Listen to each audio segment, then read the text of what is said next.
The Pentax 6x7 has been my favorite film camera for years.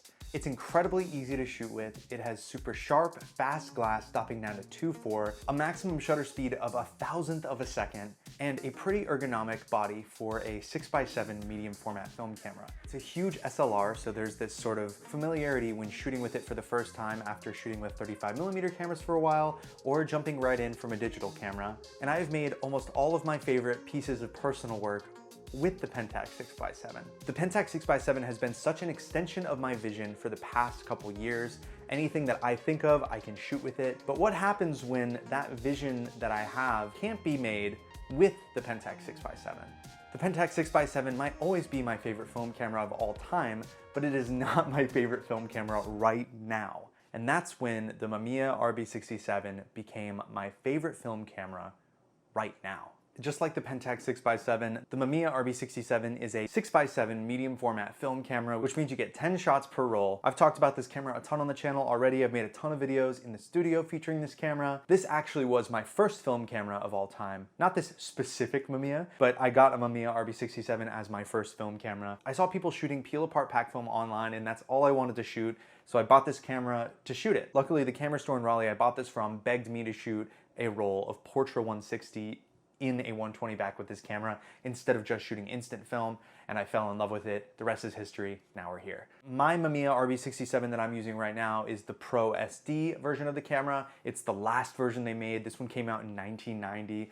The one that I have is absolutely mint. It's got the brand new Pro SD film back that looks like an RZ67 film back. It's got a couple different layers of grooves in it to prevent light leaks. It's got a bellows focusing system and these beautiful lenses, and one of the nicest things about a camera with a bellows like this is the ability to close focus. You can focus so close to your subject with this camera without having to add extension tubes or get a very specific lens. Pretty much any lens you have on this camera can do incredibly close focus, and that's something that I really wanted to do with the Pentax 6x7 but just couldn't. The main thing though that makes this camera my favorite camera right now is the fact that I can shoot double exposures with it. I have become obsessed with making double exposures in the studio with medium format film cameras. That's just not something that any of my Pentax bodies are capable of. Occasionally on the internet, floating around, you can find an early Pentax 6x7 model that has a double exposure switch built into it. In order to have had that feature, you had to have sent that camera back to Pentax and they would have had to install it for you. Of course, those are pretty rare, and I'm not gonna seek one out because there's just other cameras that can accomplish a double exposure, and I'm definitely not gonna be buying a Pentax 6.7 II. They're just so expensive, a little bit too electronic for me, and of course they can do double exposures, but again, that price is just a little too up there. The Mamiya RB67 can do double exposures with ease. All you have to do is flip this switch, and when you see the red dot, it means that you're taking a double exposure. Flip the mirror back down, and you can just take your next photo on that exact frame of film you already shot on once. The Mamiya might not have nearly as fast shutter speeds. The lenses that I have only go up to a 400th of a second. I think most of them are like a 3.5 and higher than that. They never go below 3.5, which is totally fine because this camera is also a camera that I have been using on a tripod pretty much non-stop. To be honest, I just hate putting the Pentax 6x7 on a tripod. I feel like it kind of defeats the purpose of how ergonomic and easy to move around with that camera it is, especially in a studio setting. But something like the Mamiya, especially with the waist-level finder, where when you look through the mirror, it's backwards, it really thrives on a tripod. A tripod is also great because with a shutter release cable, you're able to shoot at higher apertures and slower shutter speeds and still get an incredibly sharp image. This photo here is a close focus photo of my friend Gabby that I shot at 5.6 at a 25th of a second, which is something that would be nearly impossible to accomplish handheld with the Pentax 6x7 at that shutter speed and aperture in this setting. Also, you just wouldn't be able to focus as close as I am here. Another feature that the Mamiya has that's kind of neat is it's got a rotating back, which is what the RB in RB67 actually stands for. You rotate the back to go from vertical to landscape orientation and vice versa, and also the back comes off.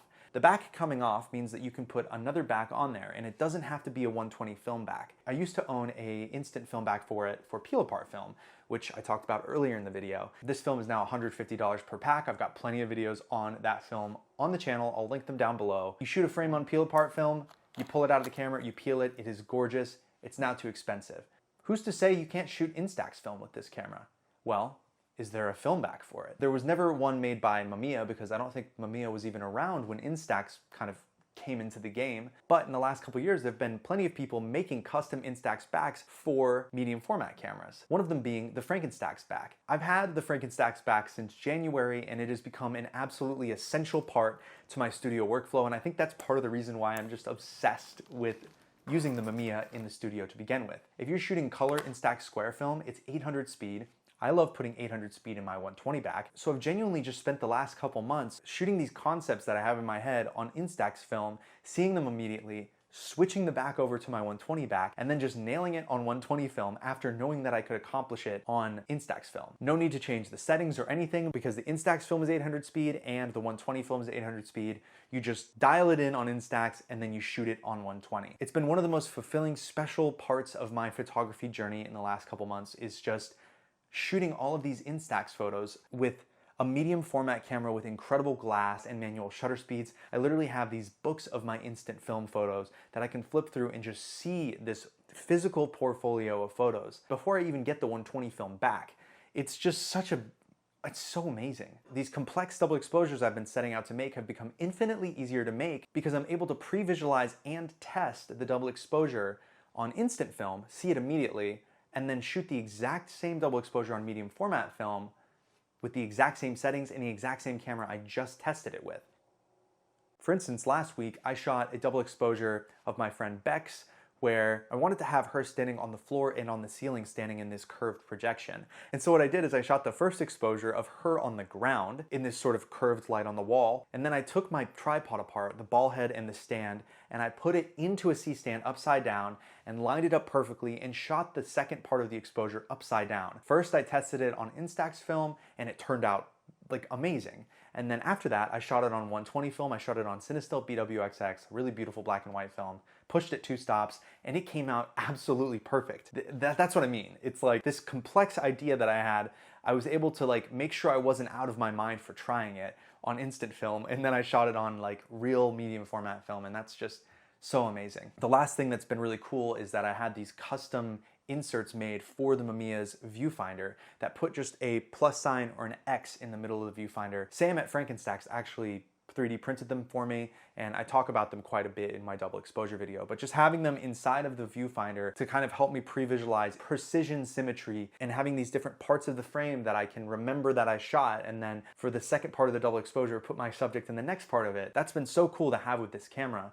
I don't know if I've yapped too much, but the Mamiya RB67, even without the Instax back, is such a special camera. This is by far my favorite film camera right now.